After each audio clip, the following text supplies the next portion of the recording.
ರೂಪೆಲ್ಲ ಎದುರೋಗಿತ್ತು. ನಾನು ಅನ್ಕೊಂಡೆ ತಿಂಡಿ ಚೆನ್ನಾಗಿ ತಿಂದ್ಬಿಟ್ಟಿದ್ರೆ ಇನ್ನು 2 ಗಂಟೆ ಬಿಟ್ಟು ಊಟ ಕೊಟ್ಟರು ಪರವಾಗಿಲ್ಲ ಅಂತ ನಿಧಾನ ಕೊಡ್ಬೋದ? 2 ಗಂಟೆ ಬಿಟ್ಟು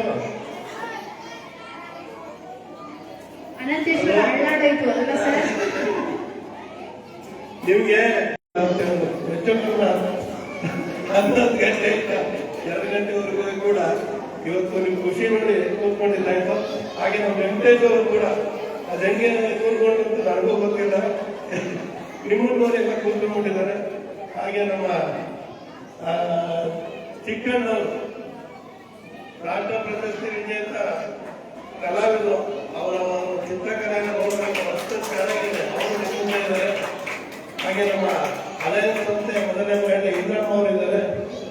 ಹಾಗೆ ನಮ್ಮ ಶ್ರೀಶೈಲ ಅವರಿದ್ದಾರೆ. ಹಾಗೆ ರಾಜು ಅವರಿದ್ದಾರೆ.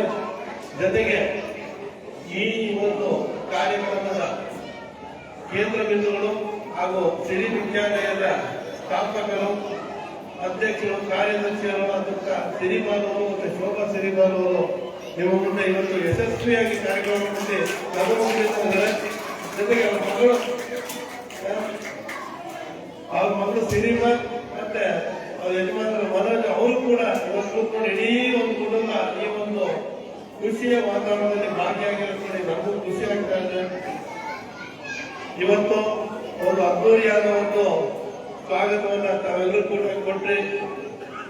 ಈ ಒಂದು ಅದ್ದೂರಿ ಸ್ವಾಗತದ ನಂತರ ನಾವು ನೋಡಿದ್ದು ನಮ್ಮ ಸುಜಾತ ಜೈಕುಮಾರ್ ಅವರು ಕಾಂಪೋಸಿಷನ್ ಮಾಡಿರುವಂತಹ ಒಂದು ಪ್ರಾರ್ಥನಾ ಗೀತೆ ಬರೀ 4 ದಿನದಲ್ಲಿ ಕಲಿತು ಮಕ್ಕಳಿಂದ ಆಡಿಸಿದ್ರಲ್ಲ, ಒಂದು ಹೊಸ ಒಂದು ಪ್ರಯತ್ನ ಇದೆಯಲ್ಲ, ಅದಕ್ಕೆಲ್ಲರೂ ಕೂಡ ಅಭಿನಂದನೆಗಳನ್ನ ಹೇಳಬೇಕು. ಹಾಗೆಯೇ ಅದಾದ ನಂತರ ಎಲ್ಲರೂ ಕೂಡ ಸ್ವಾಗತ. ಅದು ಒಂದು ಭಾಷೆಯಲ್ಲ, ಕನ್ನಡ, ಇಂಗ್ಲಿಷು, ಹಿಂದಿ, ಸಂಸ್ಕೃತ ಬೇರೆ 4 ಭಾಷೆಗೂ ಕೂಡ ನೀವೆಲ್ಲರೂ ಕೂಡ ಎಲ್ಲರೂ ಸ್ವಾಗತ ಮಾಡಿ ಸಿರಿ ವಿದ್ಯಾಲಯದಲ್ಲಿ ಕಲಿತ್ರೆ ಬರೀ ಶಿಕ್ಷಣ ಮಾತ್ರ ಅಲ್ಲ, ಎಲ್ಲಾ ರೀತಿಯ ವಿಷಯಗಳನ್ನು ಕೂಡ ನಾವು ಕಲ್ತ್ಕೊಳ್ತೀವಿ ಅನ್ನೋದನ್ನ ಪ್ರೂವ್ ಮಾಡಿದ್ದಾರೆ. ಇವತ್ತು ಅನಾಥತ್ರ ನೋಡಿದಂತ ಜಿಮ್ನಾಸ್ಟಿಕ್ ಇರ್ಬೋದು, ಬೇರೆ ಬೇರೆ ಕ್ರೀಡಾಕೂಟಗಳ ಪ್ರಶಸ್ತಿ ಇವೆಲ್ಲ ನೋಡಿದ್ರೆ ಬರೀ ನಾವು ಶಿಕ್ಷಣಕ್ಕೆ ಮಾತ್ರ ನಾವು ಸೀಮಿತವಾಗಿಲ್ಲ, ನಾವು ಕ್ರೀಡೆಯಲ್ಲೂ ಮುಂದುವರಿದಿದ್ದೀವಿ, ಶೈಕ್ಷಣಿಕವಾಗಿ ಮುಂದುವರಿದ್ದೀವಿ, ಸಾಂಸ್ಕೃತಿಕ ಕಾರ್ಯಕ್ರಮದಲ್ಲೂ ಕೂಡ ಮುಂದುವರಿದಿದ್ದೀವಿ ಅಂತೇಳಿ ಹೊರಟಿದ್ದ ನಿಜವಾಗ್ಲೂ ಕೂಡ ಇದು ಒಳ್ಳೇದು. ಯಾವಾಗ ಕೂಡ ದೈಹಿಕವಾಗಿ ಆರೋಗ್ಯವಾಗಿರ್ಬೇಕು, ಸಾಂಸ್ಕೃತಿಕವಾಗಿ ಎಲ್ಲ ಜೊತೆ ಬೆರಿಬೇಕು, ಆದ್ರೆ ವ್ಯಕ್ತಿತ್ವ ವಿಕಸನ ಆಗುತ್ತೆ. ನಿನ್ನೆ ಕೂಡ ನಮ್ಮ ಒಂದು ಖೋಖೋ ಟೂರ್ನಮೆಂಟ್ ಭವ್ಯಶ್ರೀ ಅಂತ ಒಬ್ರು ಕ್ರೀಡಾಪಟು ಬಂದಿದ್ರು. ಅವರು ಹೀಗೆ ಖೋಖೋ ಮೇಲೆ ಇಂಟ್ರೆಸ್ಟ್, ಬಟ್ ಅದೇನಾಯ್ತು ಅಂತಂದ್ರೆ ವಿದ್ಯಾರ್ಥಿಗಳು ಹಾಗೆ ತಗೊಂಡೋದ್ರು. ಆದ್ರೆ ಅವ್ರನ್ನ ಜೀವನದಲ್ಲಿ ಸೆಟ್ ಮಾಡಿದ್ದು ಖೋಖೋ ಟೂರ್ನಮೆಂಟ್ ಖೋಖೋ ಆಡಿದ್ರು. ಅವ್ರು ನ್ಯಾಷನಲ್ ಪ್ಲೇಯರ್ ಆಗಿ ಗವರ್ಮೆಂಟ್ ಡೈರೆಕ್ಟ್ ಆಗಿ ಅವ್ರಿಗೆ ಅಪ್ಲೈ ಮಾಡ್ತಾರೆ.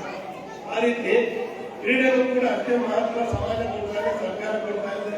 ನಿಮ್ಮ ಸಾಂಸ್ಕೃತಿಕ ಕಾರ್ಯಕ್ರಮಗಳನ್ನು ಕೂಡ ನೀವು ನೋಡಿ, ಈಗ ನಮ್ಮ ಶುಭ ಪಲ್ಲವಿ ಅವಳು ನಾದಭವನದಿಂದ ಯಾವ್ದೋ ಮಕ್ಕಳು ಯಾವ್ದೋ ನಿಂತರ ಯಾರೋ ಮಕ್ಕಳು ರೊಕ್ಕಬೇಕು ಅನ್ಸುತ್ತೆ ಅವ್ರು ಮಾತಾಡೋದು ನೋಡಿದ್ರೆ. ಹಾಡೋದು ಅಷ್ಟೇ, ಎಲ್ಲದರಲ್ಲೂ ಕೂಡ ಮುಂದೆ ಇದ್ದು ಅವರೇ ಒಂದು ಬೇರೆ ತರ ಇದೆಲ್ಲ ಹೋಗ್ತಾ ಇದ್ದಾರೆ. ನಮ್ಮ ಸುಜಾತ ಜೈಕುಮಾರ್ ಅದೇ ತರ ಎಲ್ಲರೂ ಕೂಡ ಸಾಂಸ್ಕೃತಿಕ ಕಾರ್ಯಕ್ರಮಗಳಲ್ಲಿ ತೊಡಗಿಸ್ಕೊಂಡು ಸಮಾಜದಲ್ಲಿ ಏನೋ ಒಂದು ರೀತಿ ಖುಷಿಯನ್ನು ಅನುಭವಿಸ್ತಾ ಇದ್ದಾರೆ. ಇಂಥ ಒಂದು ವಾತಾವರಣ ಬರೀ ನಾವು ಶಿಕ್ಷಣ ಮಾತ್ರ ಇದು ಮಾಡೋದಾಗಲ್ಲ, ಶಿಕ್ಷಣವೂ ಬೇಕು. ಅದ್ರ ಜೊತೆಗೆ ಎಲ್ಲಾ ತರದ ಸಮಾಜಕ್ಕೆ ಇಷ್ಟ ಆಗುವಂತ ಎಲ್ಲಾ ಕಾರ್ಯಕ್ರಮ ನಾವು ಕೂಡ ತೊಡಗಿಸ್ಕೊಂಡ್ರೆ ಸಮಾಜದಲ್ಲಿ ಮುಂದುವರಿಯಕ್ಕೆ ಸಹಾಯ ಆಗುತ್ತೆ. ನಮ್ಮ ಪೋಷಕರು ಅಷ್ಟೇನೆ ನಿಮ್ಗೆ ಬಹಳ ಖುಷಿ ಆಯ್ತು. ಎಲ್ಲರೂ ಕೂಡ ಎಲ್ಲಾ ಮಕ್ಕಳ ತಂದೆ ತಾಯಿ ಕೂಡ ಬಂದಿರೋದು ನೋಡಿ ಬಹಳ ಖುಷಿ ಆಯ್ತು. ನೀವು ನಿಮ್ಮ ಮಕ್ಕಳ ಬಗ್ಗೆ ಇರುವಂತಹ ಪ್ರೀತಿ, ಅವರ ಭವಿಷ್ಯದ ಬಗ್ಗೆ ಇರುವಂತಹ ಪ್ರೀತಿಯಿಂದ ಕಾಣುತ್ತೆ. ಇದು ಹೀಗೆ ಇದೆ. ಸಿರಿ ವಿದ್ಯಾಲಯದಂತ ಕೊಡ್ಲಿಕ್ಕೆ ಕಾಲೇಜು ಓಪನ್ ಮಾಡಿದ್ದಾರೆ. ಅದಕ್ಕೆ ತಮ್ಮಲ್ಲಿ ಇದ್ರೆ ನಮಗೆ ಗೊತ್ತಿರೋದಿದ್ರೆ ಅದನ್ನು ಕೂಡ ಇಲ್ಲಿ ಒಂದು ಸಿರಿ ವಿದ್ಯಾಲಯಕ್ಕೆ ಸೇರಿಸಿ ಅಡ್ಮಿಷನ್ ಮಾಡಿಸಿ ಅದನ್ನು ಕೂಡ ಕೊಡಿಸಿ ಅಂತ ಹೇಳ್ತಾ, ನಮ್ಮ ಅವಾರ್ಡ್ ಫಂಕ್ಷನ್ ಏನಿದೆ ಇವತ್ತು ಪ್ರಶಸ್ತಿ ಬಹಳ ಲೈವ್ಲಿಯಾಗಿ ಕಲರ್ಫುಲ್ ಆಗಿ ಯಶಸ್ವಿಯಾಗಿ ಬಂದಿದೆ. ಮಕ್ಕಳು ಎಂಜಾಯ್ ಮಾಡಿದ್ದಾರೆ, ನಾವು ಕೂಡ ಎಂಜಾಯ್ ಮಾಡಿದ್ವಿ, ಬಂದಿರೋ ಪೋಷಕರು ಕೂಡ ಎಲ್ಲರೂ ಕೂಡ ಎಂಜಾಯ್ ಮಾಡಿದ್ದಾರೆ. ಒಂದು ಯಶಸ್ವಿ ಕಾರ್ಯಕ್ರಮವಾಗಿರೋದಕ್ಕೆ ಒಂದು ಸಂಪೂರ್ಣ ಸಿರಿ ವಿದ್ಯಾಲಯ ತಂಡದ ಎಲ್ಲ ಪ್ರೇಕ್ಷಕರು, ಪೋಷಕರಿರ್ಬೋದು, ಮಕ್ಕಳಿರ್ಬೋದು, ಹಾಗೆ